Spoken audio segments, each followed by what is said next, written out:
You ask Tiger to solve. This deals with linear equations with one unknown.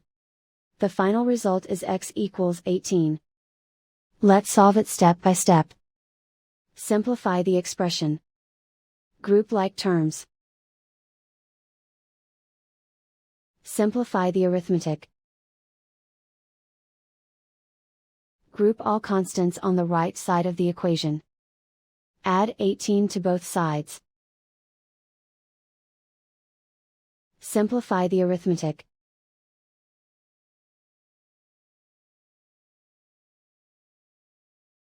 Isolate the x. Divide both sides by 6. Simplify the fraction. Find the greatest common factor of the numerator and denominator. Factor out and cancel the greatest common factor. And so the final result is x equals 18.